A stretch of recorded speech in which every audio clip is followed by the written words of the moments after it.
There is a persistent sense today that modern society is in a state of rapid decline, but that feeling of a worsening world is not a direct reflection of objective reality.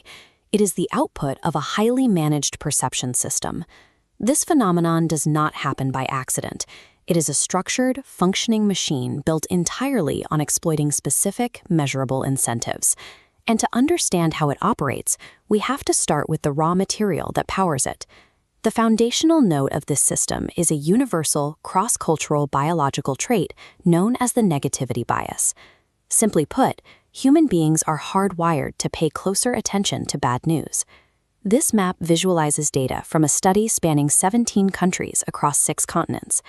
Researchers measured psychophysiological reactions to video news and found a consistent biological baseline. Humans exhibit significantly higher physical arousal to negative news content, regardless of cultural background. The evolutionary incentive driving this response is simple survival. For our human ancestors, missing a hidden threat was biologically far more costly than missing a potential reward. We inherited a nervous system optimized for threat detection. By simply existing and seeking information, we unknowingly supply a massive, hardwired demand for negative stimuli. The media marketplace we see today is a system answering our own biological requests.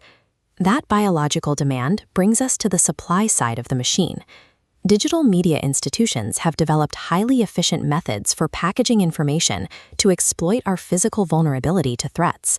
In the digital age, editorial decisions are largely driven by A/B headline testing. Publishers generate dozens of variations of a single headline and track which phrasing yields the highest click-through rate, optimizing for user engagement rather than nuance. This chart plots the findings from over 100,000 headline variations. It reveals a specific metric. Every additional negative word increases the click-through rate by 2.3%. Conversely, adding positive words to a headline actively decreases consumption rates. Because revenue is tied directly to attention, content producers are financially incentivized to apply a negative spin to neutral facts. This dynamic artificially lowers the baseline of public discourse, prioritizing immediate emotional reactions over comprehensive reporting. The next node in this system is the structural container of the news itself. The continuous broadcast mechanics of the 24-hour news cycle require an endless inventory of content. To understand the pressure this creates, we can look at the historical shift in information density, the actual amount of time dedicated to important national political issues compared to the legacy era of broadcast journalism. This chart breaks down a typical 30-minute evening news broadcast.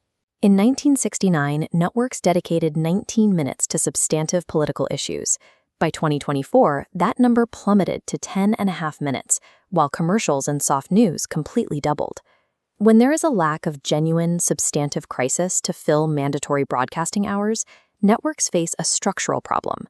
To maintain viewership and justify advertising rates, they are forced to elevate mundane events into urgent existential threats.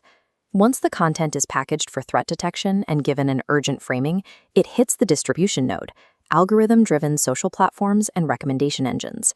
These digital platforms operate on a singular incentive, maximizing time on site. The architecture is built to keep users engaged at all costs. To achieve this, algorithms utilize a mechanic called emotional contagion. The system continuously serves increasingly severe content that aligns perfectly with a user's pre-existing anxieties, eventually constructing an isolated filter bubble. In an algorithmic marketplace, the visibility of a piece of information frequently replaces its factual authenticity. The system does not filter for objective truth. It filters for whatever most effectively triggers our biological negativity bias. This brings us to the final node, where digital architecture directly alters physical reality. It relies on a cognitive shortcut known as the availability heuristic, our tendency to judge how common an event is, based purely on how easily we can recall examples of it. This diagram illustrates a 4-stage feedback loop. It begins with a vivid event, artificially amplified by media coverage until it dominates our attention. This high visibility creates biased cognition. People overestimate the event's significance. This shared belief then triggers collective action. A clear example is the GameStop retail frenzy, where concentrated digital discourse and panic buying caused sudden, extreme volatility in real-world financial markets. The final stage is cycle acceleration. The resulting market chaos becomes a new reality, which generates fresh headlines, fueling the next iteration of the loop. This narrative loop dictates outcomes. When people are convinced they are living in a rapidly worsening world, they take defensive, reactionary measures. Those coordinated actions can disrupt markets, strain resources, and alter public policy, objectively worsening conditions and validating the initial headlines. We can now see the complete closed-loop machine. Human biology dictates attention. Editorial packaging captures it. The 24-hour cycle sustains it. Algorithms target it, and society's collective actions reflect it. But understanding this machinery provides a massive advantage. We are not powerless subjects trapped in an era of inevitable decline. We are participants inside an incentive structure. Recognizing the mechanics of this system allows us to separate structural noise from actual signal. By seeing the incentives at play, we can actively unplug from the loop and reclaim agency over how we view the world. If you want to see how these invisible incentives shape other parts of our lives, explore our previous episodes to uncover the larger patterns. And for a full breakdown of the system we covered today, check out the resources on our site. I'll see you in the next one.